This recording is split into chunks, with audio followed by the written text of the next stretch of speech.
Hey there, welcome to Board Game Hot Takes, the podcast where we give our immediate reactions to the hottest board games just minutes after playing them. My name's Tim. And this is Chris. And today we're going to give our hot take review on the game we just finished playing, Distilled. But before we do, every week on social media, I ask a poll question. And this week it was pretty simple. I was just curious about how people felt about this particular terminology because I hear it used in different ways. And my question was mechanisms or mechanics?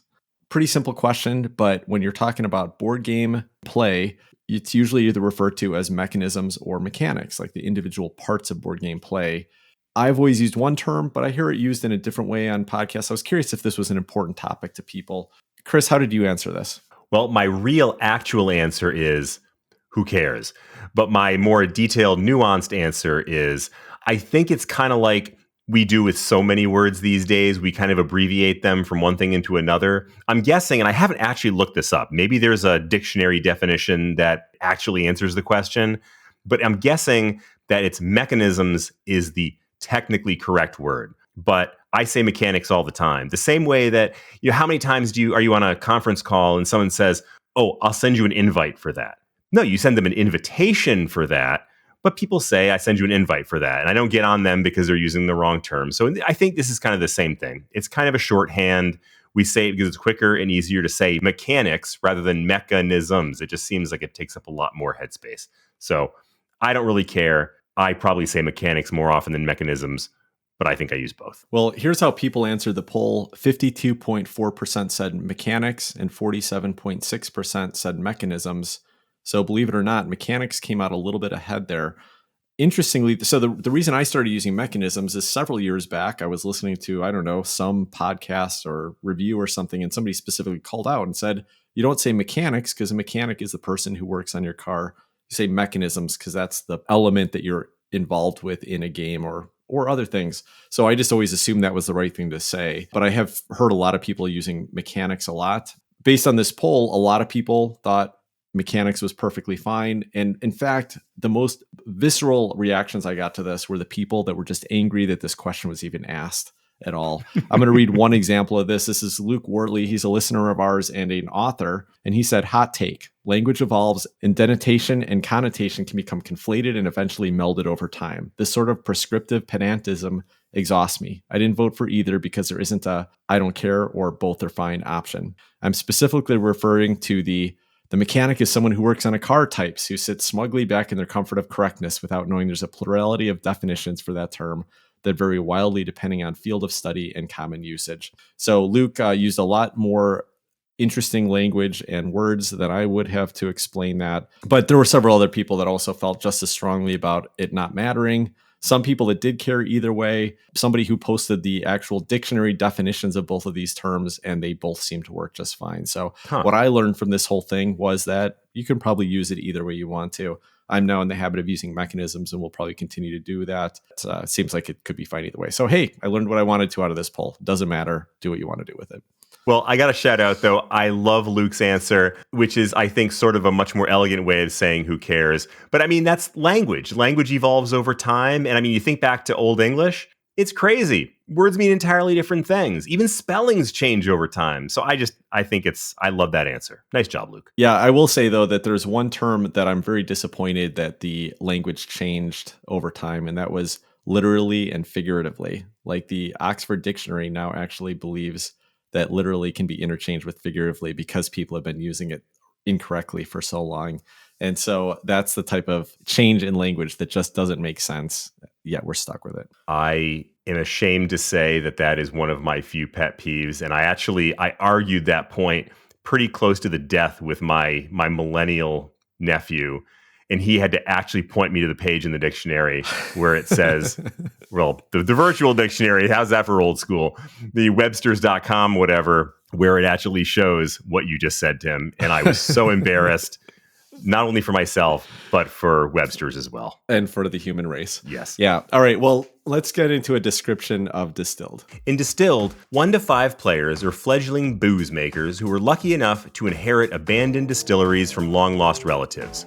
Now, that's a coincidence, huh? All those people dying at the same time? So many abandoned distilleries? That's crazy. But anyway, over the course of 7 rounds, Players will make booze of various types, learn new recipes, buy, sell, and age their products, and in the end, try to be the most successful distiller in the business. Each round has a number of phases that I'll just touch on briefly. In the market phase, players will purchase ingredients, distillery improvements, and equipment, hire employees, and learn new recipes. In the distill phase, players will work their magic, trying to turn a few simple ingredients into masterpieces. Now, this one's important, so we'll come back to that. In the sell phase, players will sell their wares off for fun and profit and endgame points. And finally, in the age phase, player will increase the value of their spirits by aging them. But a lot of the fun in this game comes from the distilling phase, where there's a clever push your luck mechanism that adds a thematic twist to the card play in this game. As a player acquires new ingredients, they can add them to their mixture, and for each spirit a player hopes to distill, they have to have at least 1 water, 1 sugar, and 1 yeast. Then they can also add alcohol cards for each sugar. If only 3 of these cards are required, why, you might ask, would one add more? Well, for one thing, different recipes require different ingredients. So a more desirable spirit may require 2 of a specific type of sugar card in order to have a successful batch.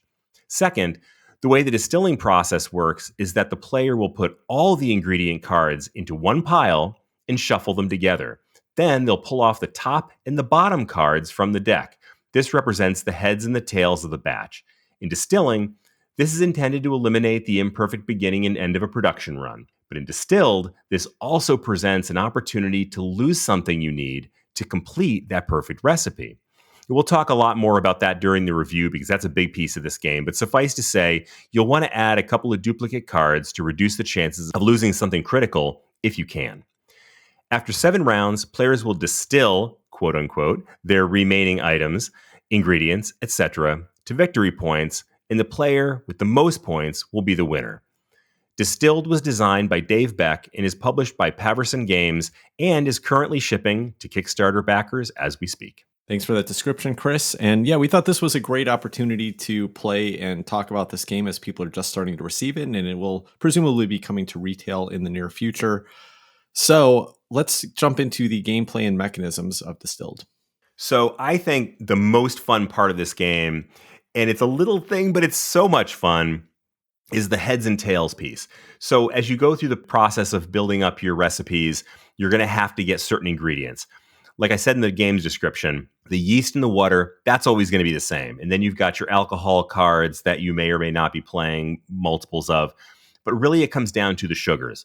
And the sugars are what make each recipe different. For example, I played a lot of cards that needed plant sugars for rum and for cachaça. There were others that required barley sugars for whiskey, for example. And I think you went heavy on the brandy and the ones that required the sugars from fruit. Yeah, it was gin and brandy were the heavy ones. Oh, okay. Yeah. So you have to get all these cards by buying them from the market. And so if I've got a recipe, for example, that requires me to have, sugar, a water, and an alcohol, and the sugar that I need is a fruit sugar.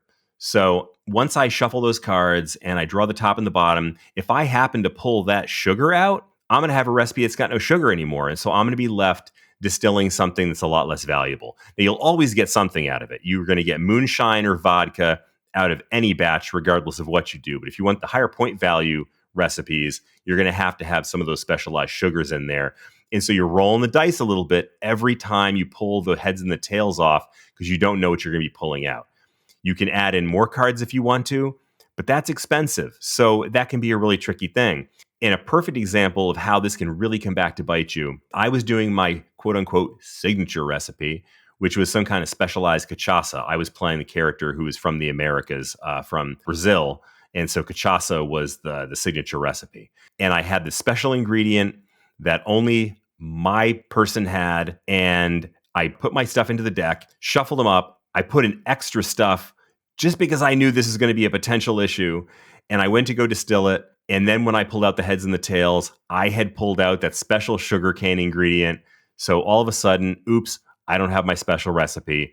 I still got something, but I didn't get that big, fancy, special cachaça that I really wanted to blend and get my 11 points. Instead, I got some crappy 3-point thing, which is a bummer, but it was exciting. Yeah, this was the really the hallmark of this game. Now, what it felt like to me, which is what I really liked about it, is basically every round felt like a little mini deck building game.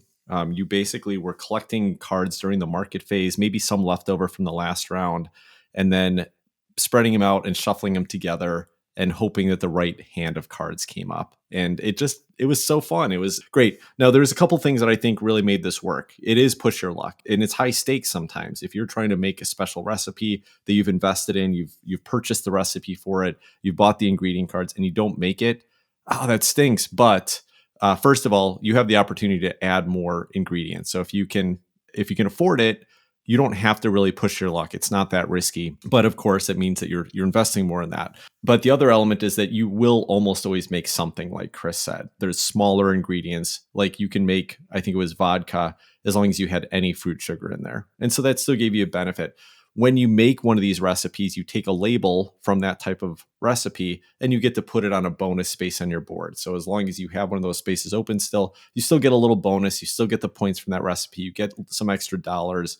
And so you get something out of that round no matter what. It's just frustrating when it's not what you were hoping for, but you're taking that chance. And that was a super fun experience in this game. The next thing I want to mention here that's kind of related to that, the different recipes you can make.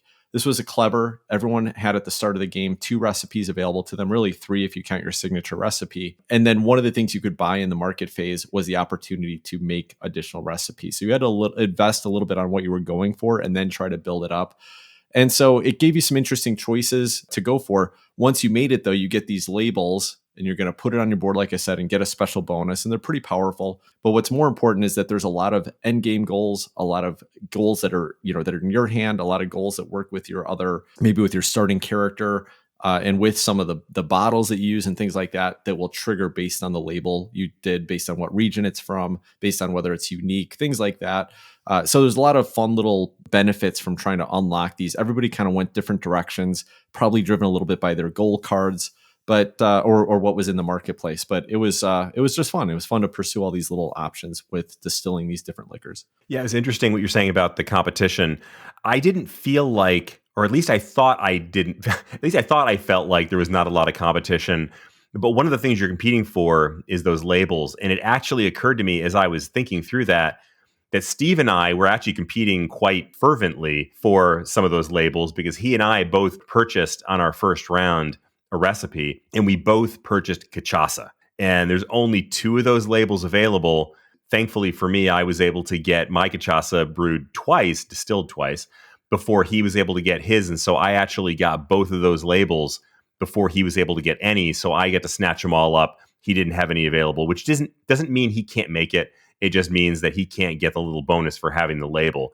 But there is a little bit of competition that's happening there. Beyond that, I didn't feel like this is a game that was a very head-to-head sort of experience. Now, it was also a 3-player game. If there was 4 players, I think it might have actually felt a little bit different. You might have had a little bit more of a heated competition for those tiles. And those tiles ended up being pretty impactful because they gave you big bonuses. I mean, there were things like a tile that gave you a free item out of the trucks, which is basically the discard pile. I got a $7 barrel out of there. That's a lot of money. That may be one of the most expensive things in this game. And I got that for free because I had a tile that let me go through the truck and pick something out. Or you could get a free item out of the improvements row, or you could get a free ingredient, or you could get money, or you could get points, or you could get a free recipe. All those things are hugely impactful. And so you really want to make sure you're getting those labels. There was definitely a little bit, at least, of head-to-head player competition here, but I felt overall like it didn't feel very cutthroat to me. What did you think about that, Tim? Yeah, I would say not cutthroat, but I think there was a good amount of player interaction for a game like this. Like you did, like the distilling phase, you just kind of did it on your own, right? It didn't matter. You're kind of playing your own little puzzle there.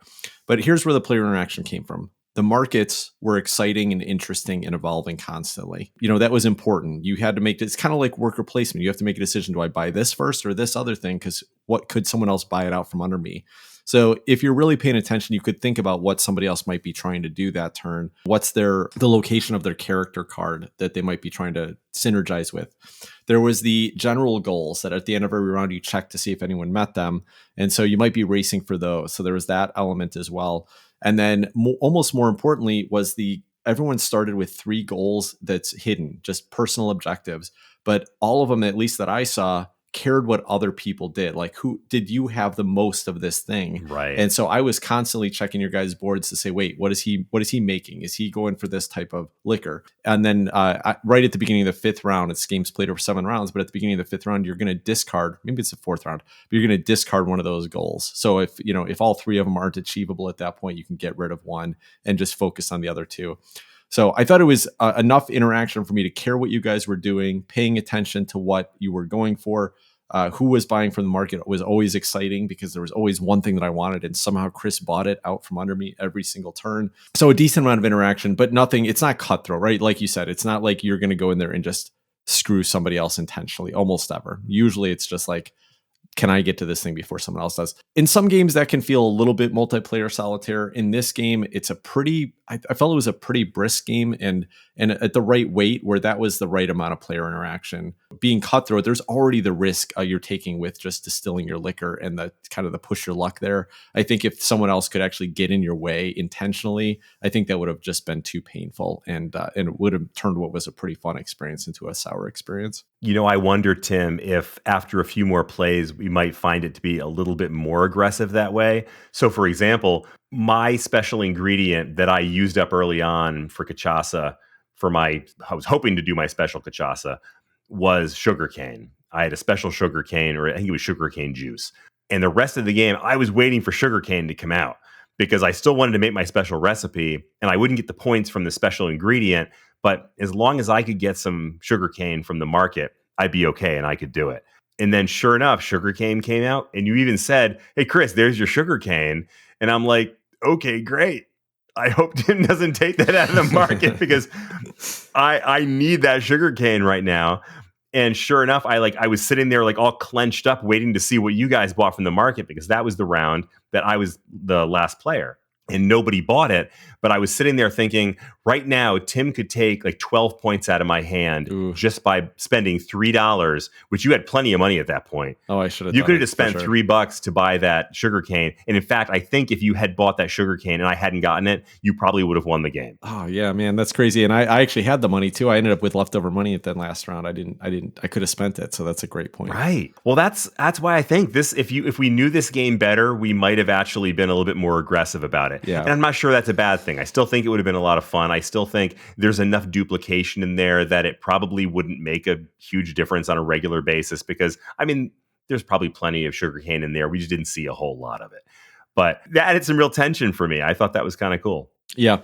The one last thing I want to mention is just that there is a nice little amount of engine building in here. There's 3 spots on your player board we can add factory upgrades, and the factory upgrades are part of the market phase. You can always buy them if they're available and you have the money for them. Each player actually had a unique character, which had a unique player power. But beyond that, you could add these couple of player powers that were unique, and that was fun. Other than that, the market was kind of, building up your hand for that unique deck building phase every time, and most of that stuff got discarded, but it was like just enough where once I had those 3 slots filled up, I felt like I had some powerful stuff going on every round that nobody else had going on, and that was fun. And I could kind of craft it to both work with the goals that I had. For example, I had one of these factory upgrades that just gave me a fruit sugar every round, a basic fruit sugar.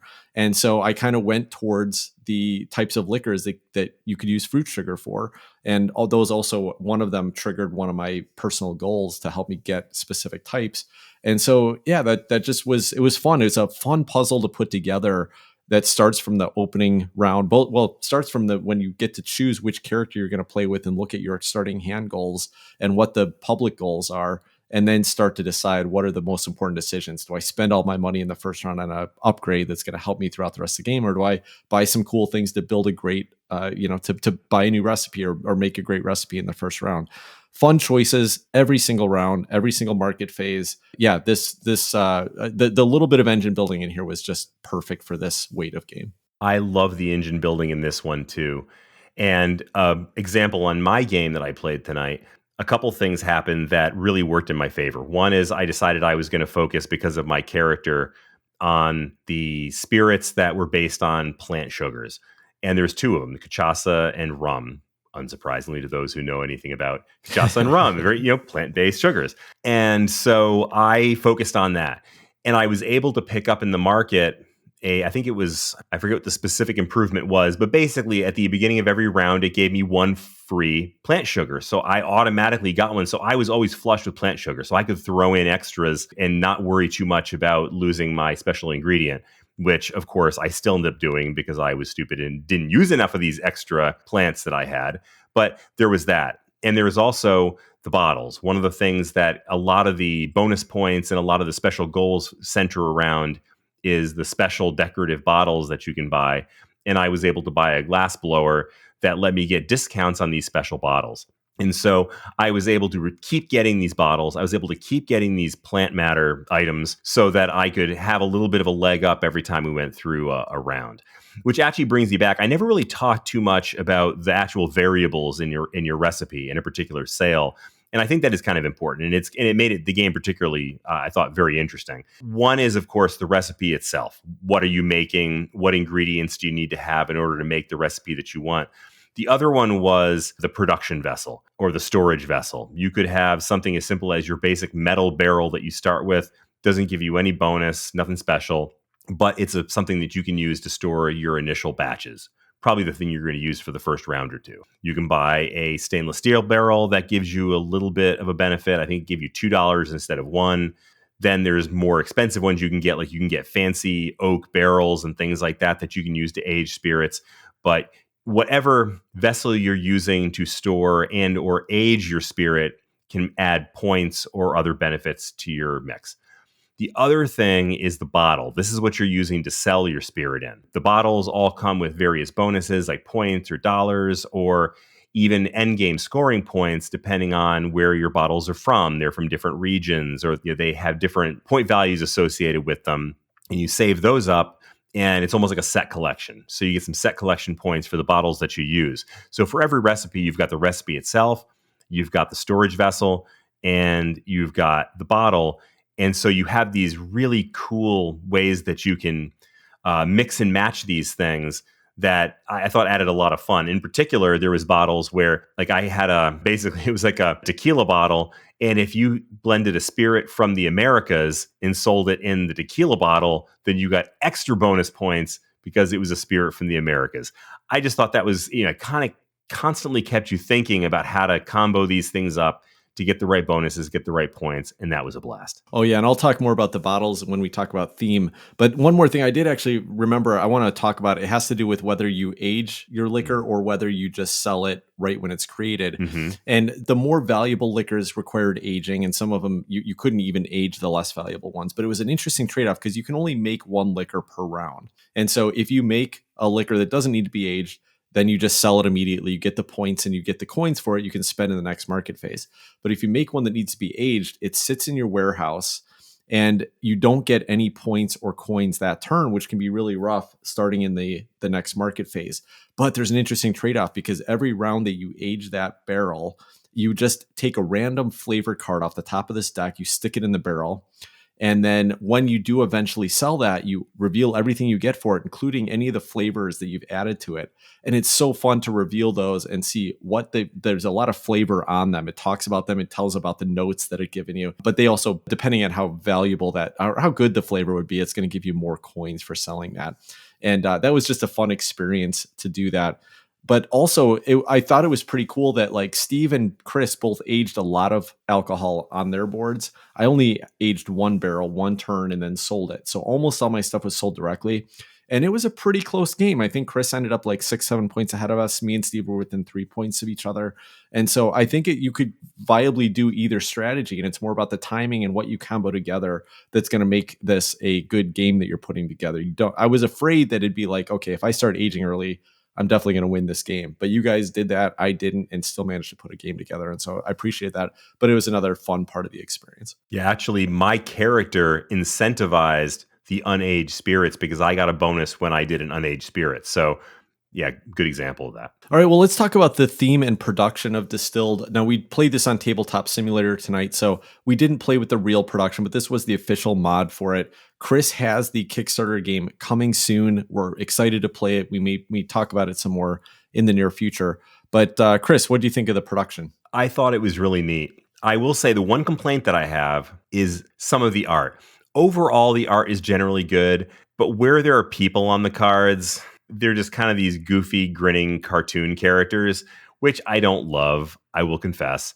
But the rest of it's great, and the rest of it's fine. All the different ingredients and the production vessels and the bottles and the rick houses where you're keeping your stuff and your distillery, all that looks perfectly fine. This is not a game that needs a lot of fancy art.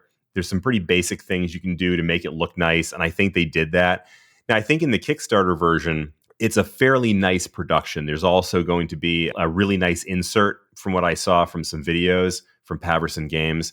And there's little 3D barrels for your round marker and for your score trackers. It's a game that is mostly card-based. Yeah. So it's going to be a relatively simple production. So the art is really the thing. The art doesn't need to be fancy, and it's generally pretty good if you can get by the goofy cartoon characters. Yeah, and they didn't bother me at all. I thought they fit fine. Chris mentioned it during the gameplay, and I looked at them and I was like, yeah, they're okay for me. But I actually liked how the ingredients looked and how the vessels, the kegs and the bottles and stuff like that were drawn really neat. Yeah. It was the same artist, and I guess style of taste here. This is not bad art by any means. No, purely matter of taste. It is mostly cards. Yeah. No, I thought the graphic design here was really great. Your player boards are laid out perfectly. It represents exactly what you need to do. There was good player aids about endgame scoring and how the phases of the game worked. So everything really fit and worked well here from a user experience and a graphic design perspective. Yeah, no complaints there. Now let's talk about the theme a little bit. It's great. It's so great. The whole idea of, putting together this recipe and not knowing whether it's going to turn out how you want it to. My favorite part of the theme was that you were taking this liquor, right? And let's say I'm making gin, and the bottle I put it in a skull-shaped glass bottle. And, it was fun to kind of I can put it in basically what is like a sake bottle. Well, that doesn't make sense. It worked. I got less points because I put this gin in a sake bottle, but it was a fun experience. Steve's been making moonshine and put it in glass jars. And I think one of the bottles that we saw you could buy here was like plastic liter bottles, and you lose points for it, but you make a lot of money probably because they're cheap. So just that, the theme of what you're putting this stuff in, the types of liquor you're making, how you're making it, everything just felt thematic. It taught me even a little bit about the process of distilling, which obviously isn't 100% accurate, but I learned some terminology I didn't know before. I like the theme in this a lot and how it all tied together with the mechanisms. I agree. I thought they did such a nice job of that in something like the heads and the tails. I mean, that's actually a real thing in distilling. The bottles, all of that, it was so nicely done. I really appreciated that. I thought it was great. The one thematic thing that I'm going to complain about here, but it's a very minor, and I'm saying this with a smile on my face. The characters that you have, each person has a persona that gives you your special bonus and your special recipe. And some of them made perfect sense. Like I had this, woman from Brazil, and there was, I forget what all they are, but like Tim had some woman in like a suit of armor. And one of the options... well, she's from France. Yeah, but nobody really wears suits of armor in France, I think, anymore. I think maybe she's supposed to be Joan of Arc. Maybe she's like a modern day Joan of Arc. I know. Okay, yeah, no, that's maybe so, and that would be an outlier. But I had an option. I had this relatively normal looking woman, or I had a pirate in full pirate garb with a sword. What kind of sense does that make? I don't get that. I bet they were focused on rum, though, right? So they were really taking the stereotypes of who makes liquor. No, I know. Steve had a nun, and so it was funny because Steve was always making the type of alcohol that a nun would never make in a nunnery. So it was funny, right? That was kind of the charm of it, is that you could tell a story about why my Joan of Arc was making bourbon, and I don't know. I thought it was fun, but I get it. The thematic disconnect, sure. Yeah. It was a little bit of a disconnect, yeah. Yeah, and some of the factory upgrades I thought were pretty thematically linked. Like you could recruit some characters in there that, that matched, whatever their occupation was, kind of matched with the benefit you got. But like one of the cards I got was like a video drone, and it showed a little like, flying drone, and it let me copy any of the factory upgrades that were in the market, which was so fun and so versatile. But it was thematic because it's like you're spying on the other distilleries and taking their secrets and using them. I thought that thematically they did a really amazing job of somehow, using this fairly complex theme, putting a lot of little different elements into it, and yet it was still streamlined and fun to play. Pretty impressive job tying the theme into the gameplay here. You made the comment during the game, Tim, that it reminded you a little bit of Wingspan, and it did to me too. This game had a lot of those same feels that Wingspan has, and one of them was this really elegant way that the theme was worked into this basic card game. I thought that was really great. I really enjoyed it a lot. And also on your comment about the streamlinedness of it, what a completely streamlined, and I don't want to say simple. I mean, the first word that came to my mind was simple, but it was not simple. It was a relatively complex game, but it was so intuitive that I think once we got through, a round after watching a video, it flew. I mean, this game just moved at a nice clip, really went well, moved quickly. The only complaint that I have, and I'm not sure if this is a complaint about the actual game or just about our experience playing it on Tabletop Simulator, it was one of those ones where when you're waiting for someone else to do something, to make a decision, it could drag just a tiny bit. Not bad, but just a little bit. And we were playing it at 3 players, which I'm thinking is probably a really good player count for this game, as it is for so many games. I'm wondering if it would have felt a little bit more like that with 4 players. It wasn't enough to turn me off. And I guess I'm not even sure if that was really a game thing or if that was a TTS thing, but it is something that I noticed. Well, it sounds like we're jumping into our final thoughts here. So let me lead on the final thoughts and just say that I would absolutely request to play this game again. I had a blast with it. I'm hoping Chris is going to get his Kickstarter copy before we all get together in Sedona and bring it out with him. And I can't wait to play it. And I think, Chris, on your thoughts on the downtime, I think it was a little more of a TTS thing, but this is like Wingspan, right? If you're playing with 4 or 5 people in Wingspan, you do feel like, hey, I'm waiting all this time and what they're doing doesn't matter. I think it's less here. I think for one thing, you're not doing big, huge operations on your turn. The heaviest thing you're doing, or the thing that's going to take the most time, is your distilling phase, and that's done simultaneously. Mm-hmm. So the things where you have a back and forth, it's the market phase. People are making decisions. And I think if you're looking at that in person without having to zoom around the screen or whatever, I think it's going to be pretty quick decisions, mostly a couple minor, brief delays. But let's face it, we're all going to be sipping on some gin and juice while we're playing this game, and it won't even matter. We'll be having a fun time doing it. Great, great game. Great engine builder with enough interesting stuff to think about and fun puzzles to go after.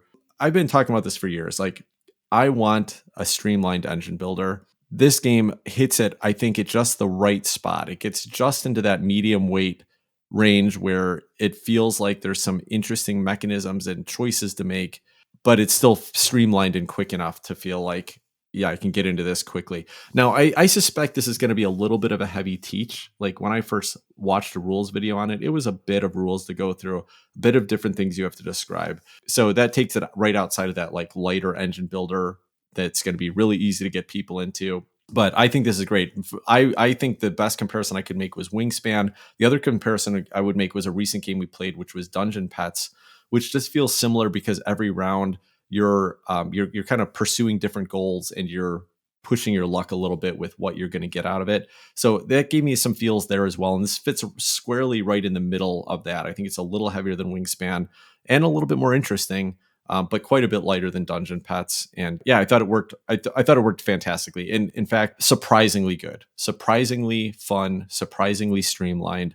And, my whole perception on whether you can get a good Kickstarter game as a first time before it's been reviewed or anything, this was a teaching day for me.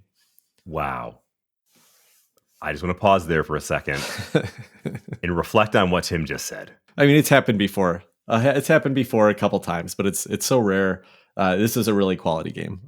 This will be one of those ones I wonder, is the theme going to prevent it from getting to more people, or is it going to rise up when the people that do play it love it so much?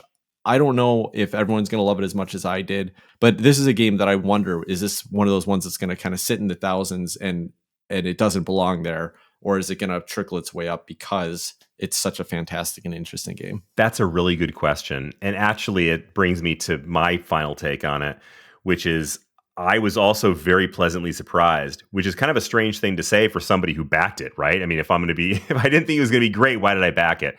But the reality is I backed it because spirits are a hobby of mine. Cocktails are a hobby of mine. And so I backed this thinking, well, this will be a fun diversion that kind of dovetails with other hobbies of mine. So I'll back it. It'll probably be fine. But I didn't really expect that much from the game. I knew a little bit about it, but I didn't know a ton. But now that I've played it, I'm actually thrilled that I backed this game. It is so much fun. I really enjoyed it. It does hit that sweet spot for a mid to heavy midweight engine building game. Engine building is fun. The thematic aspects of it. I mean, as we've said many times, a good thematic resource management game is worth its weight in gold. I mean, so much fun without the dryness. You really feel like you're actually doing the thing that you're pretending to do in the concept of this game. And I think that is a wonderful thing. You compared it to Dungeon Pets, which is interesting because I liked Dungeon Pets and I like this a lot more. I do agree with you that Dungeon Pets was heavier, and I'm wondering if that translates into more staying power. But I thought this game was great. I don't know how much staying power it's going to have. I mean, that's we'll have to do some more plays, and maybe we'll come back to this one, at some time in the future and comment on it again once we've had a chance to play it some more. But right now, I am thrilled to death with this game. I'm excited to get it. I was just telling Tim when we wrapped up our game tonight, I really hope I got the blinged out version because I think that would be super fun. I'm not sure what I ordered, but we'll find out soon enough because it'll be showing up on my doorstep, and I'm really looking forward to playing this one. I'll bet you a bottle of whiskey that you did get the blinged out version, Chris. I did. That's just who you are.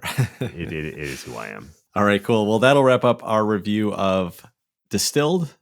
Let's jump into a distilled themed cocktail and some games we've had on our table right after this.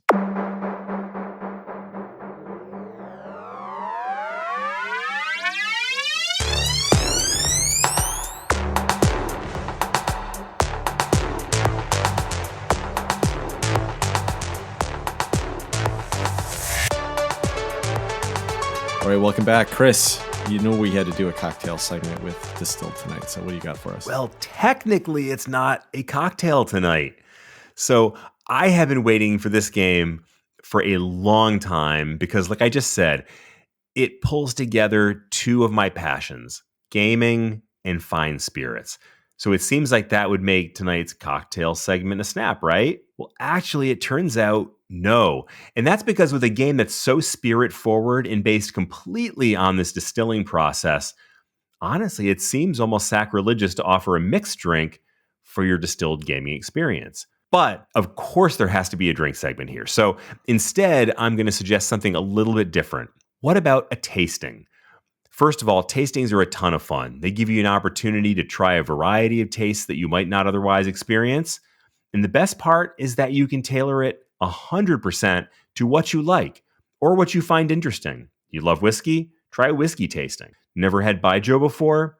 Grab a couple of bottles and see how the different styles offer different flavor profiles. Or if you just like variety and aren't that familiar with some of the spirits in the game, try several completely different liquors and see what you like. I pictured, if you had someone who was holding a game party and had some folks who didn't know that much about all these spirits, just trying these different ones in the course of the game would be a blast. So this truly is a choose your own adventure scenario, but I'll offer just a couple of thoughts. Some spirits like vodka and unaged whiskey, aka moonshine, and the basic spirits of this game don't really offer you a ton of variety. So unless you just really dig those tastes, you might want to try something a little bit different. So for example, gin gets its flavor from the botanicals with which it's distilled, and those can vary greatly from bottle to bottle. I've had really great gins from Japan, England, Scotland, and even one of the most interesting was from New Mexico with desert botanicals. And each one of them tasted very much like the place it was from. So gin's a great example. And it's also a lot of fun. Whiskey is another great one. There are so many varieties from heavily peated Scotch to American bourbon and rye, and each has its own very distinct flavor profile. And if you're a real adventurer, give rum a try. This is a much maligned and unfairly, I might add, spirit that's so diverse from style to style that you might not even guess that you're drinking the same spirit. Just so much stuff going on there, so many different things to try, so many different experiences. But whatever you choose, a few sips in, I guarantee you'll be having fun. And maybe a few sips after that, you might not even care whether you win or lose anymore. My favorite memory of a tasting was actually with Chris, and it was at his house. And we were going to meet up for a game night, and he said, "Hey, local tiki bar just opened up. I want to have a drink there tonight. Come join me there, and then we'll do some games." Because I was kind of just getting Chris into the hobby, and he's like, "I want to share my hobby with you, and then we'll go in and do the gaming thing." So we went over to this local tiki bar, had a rum punch or something like that, had a couple of drinks, and went back to Chris's house and busted out Outlive. And then Chris sets out like 6 glasses in front of me, each with a different rum in it. And we sat there and just sipped on straight rum all night. And I was shocked by how different they were from what I was expecting from the rum that I typically have mixed with other drinks, with other mixers and things like that. And so, yeah, it's super fun and a really cool experience to try some different varieties with these things. Chris, thanks for that segment. That was a great inspiration. I got to get out and do some more tastings again. All right, well, let's talk about some games that have been on our table. And I'm going to start again with the game that I've been playing a lot lately. And this is called Sea Salt and Paper. Sea Salt and Paper was designed by Bruno Catala and Theo Riviere and published by Bombix. Now, this is a game that was made available on Board Game Arena recently, and it's not even distributed in the United States at this point, from what I understand. I think it's a French publishing company. But it was on Board Game Arena. Someone invited me to a game of it. And it's so simple, and yet somehow I just had fun going back to it. It's one of those games when you go to take your turn in Board Game Arena, does the game get you excited to take your turn, or do you want to just put it off and move on to something else? This is a game that got me excited. So I played a couple of games async, and then me, Steve, and Adam one night just got on and played a couple simple games together, I think when Chris was out of town. And so we played this in person, and it was even more fun. And I mentioned this on Twitter that I wish I could get a copy. And our good friend Ryan Rouse sent me a copy from Canada, where he had it in his local game store. And I've been playing just a ton of this with my wife. This last week, I played Rising Sun with my local game group, and afterwards we had a few more minutes. I was like, let's bust this out. So I played a 4-player game of it. This game is super fun. Here's how it plays. Basically, you start the game with this deck of cards, and you put 2 cards face up as a discard. On a player's turn, all they do is they pick 1 card off a discard pile, or they draw 2 off the top of the deck and discard the other one into one of the 2 discard piles. So you always have 2 visible options available, or 1 blind draw that you get. These cards are mostly a combination of trying to make sets together. So for example, if you get a penguin, it's worth 1 point. If you get 2 penguins, it's worth 3 points. And if you get all 3 penguins in the deck, it's worth 5 points. But there also happens to be a card in the deck that says you get 2 points for every penguin.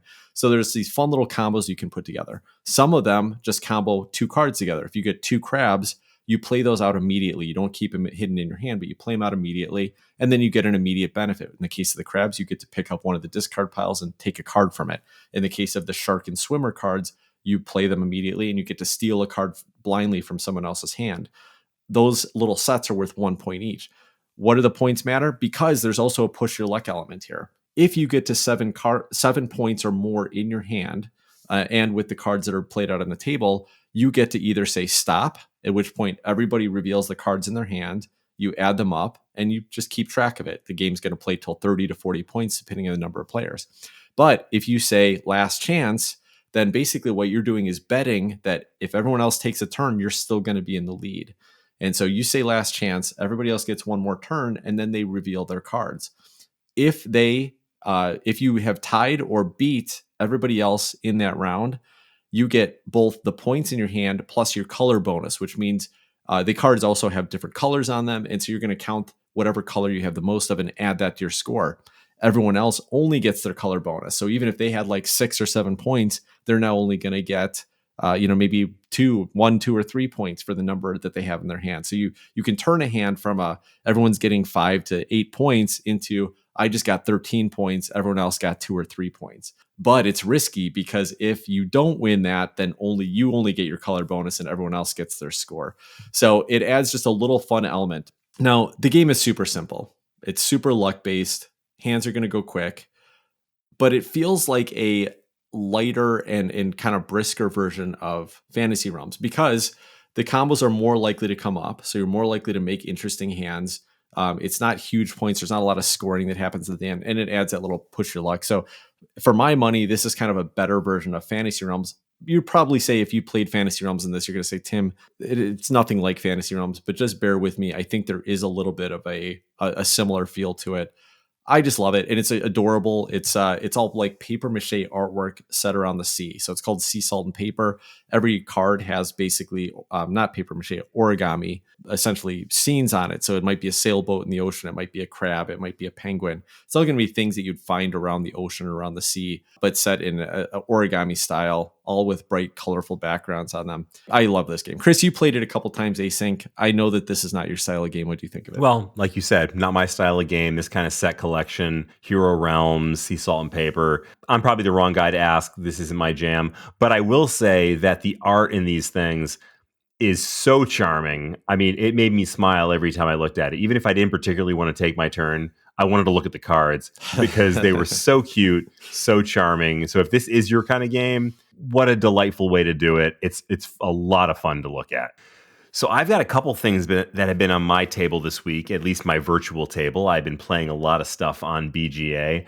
One of them is just a quick retake on a game that we did a review of a little while back, and that's Teotihuacan, City of Gods, designed by Daniele Tascini and published by Board and Dice.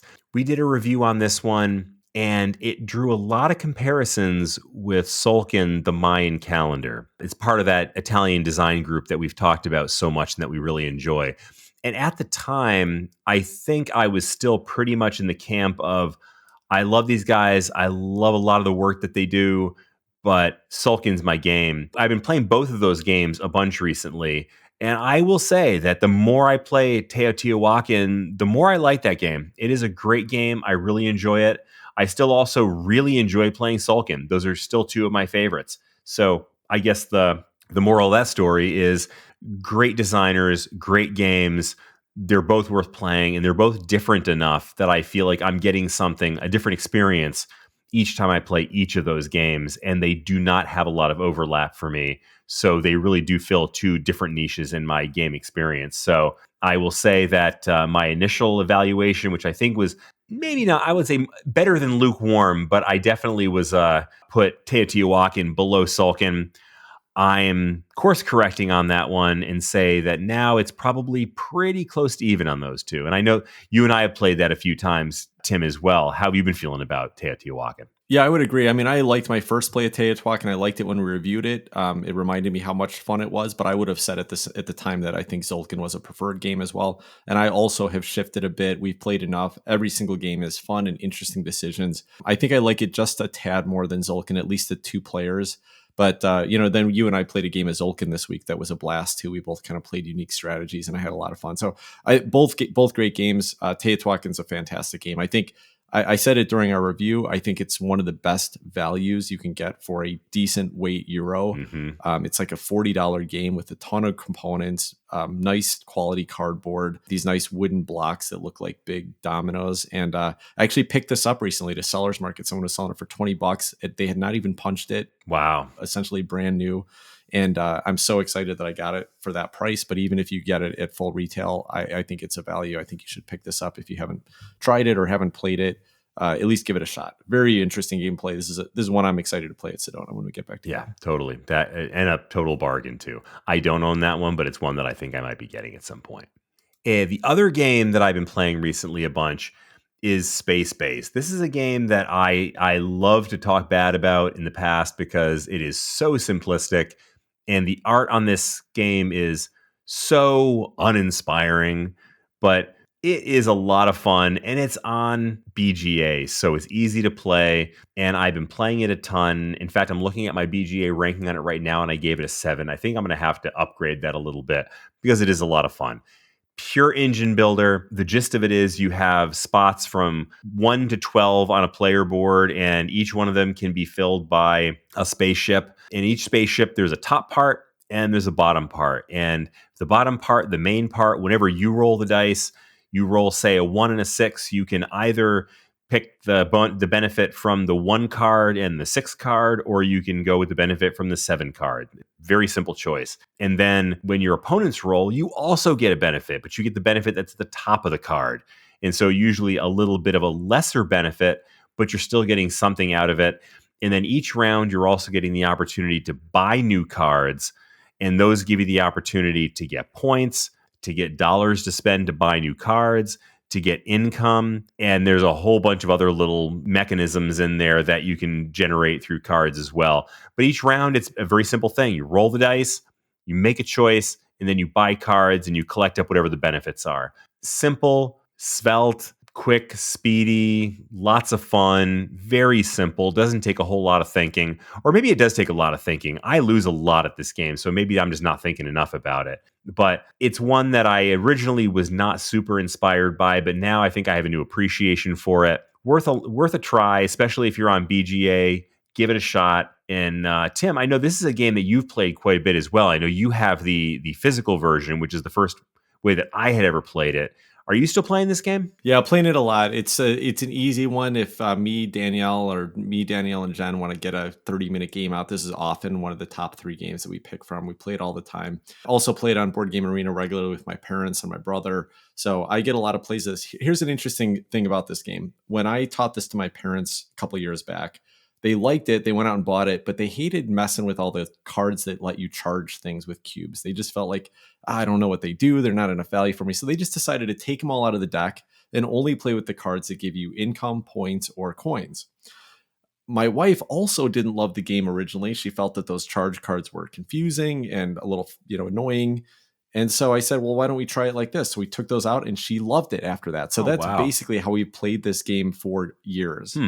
And I got back to playing it on Board Game Arena recently. And what I discovered is I played it so long in that way that I basically don't even see the charge cards. When they're in the market, I don't buy them at all. And I usually do very well. Maybe first or second place almost every single game I play in a 3 or 4 player game with that. So, I think the game is a lot of fun. I think the charge cards can make for some fun, exciting combos when you can trigger them off, but I'm not sure that they're usually worth the investment and the waste of actions to do them. And so it's a little disappointing that the game doesn't kind of give you those extra strategies more viably. I'm sure some people might argue that with me, but I think if you want a simpler version of this game, take those cards that have the charge counters out and you'll still have a very fun time playing this, even if a bit simpler.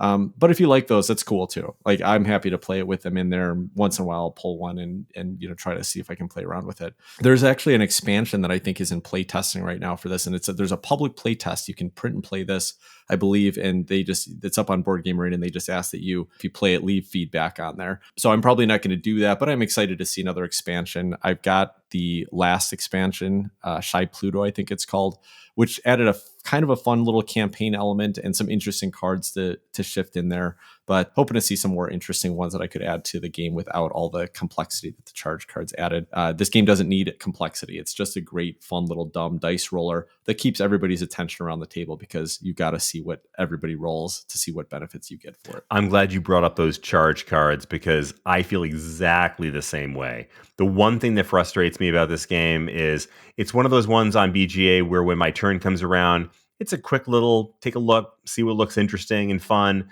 But then the charge cards come into play and I'm like, oh crap, seriously?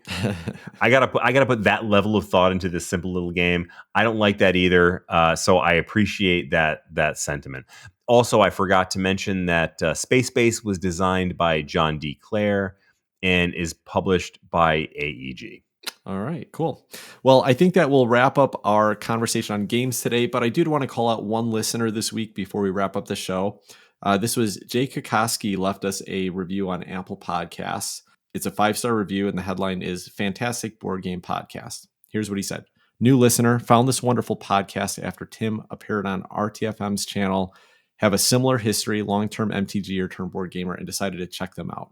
Really enjoy the entire cast and the variety of gaming preferences. Love the polls, the hot takes, the revisits of previous episodes, everything. Thank you so much, Jake Kokoski. It was really nice. He said RTFM's channel. I haven't been on there. I think he meant the Cardboard Herald channel, which is what I was just on recently. So I'm assuming that's what he was talking about. But glad you enjoyed that. And I think just by mentioning me in the review, he's basically given me a +1, a vote for Tim as the best host of our podcast, Chris. So watch out. I'm gunning for you. I think that leaves me level with you. I had one positive, one negative on me. This kind of evens me out to a 1, matches with your 1. Adam's still in 3rd place. So if I go on and leave a review, of our podcast. Does that count? Go. Yes. Would you do that? You should do that. We should get more reviews. Okay. Also, listeners, if you enjoy the podcast, please rate and review us on Apple Podcasts. We always enjoy seeing these, and we'll call you out on the show and read it live. Also, coming up pretty soon is going to be the Golden Geek Awards on Board Game Geek. When those are around, please vote for us as best podcast. We'd love to get a nomination this year. We'll help more people find the show,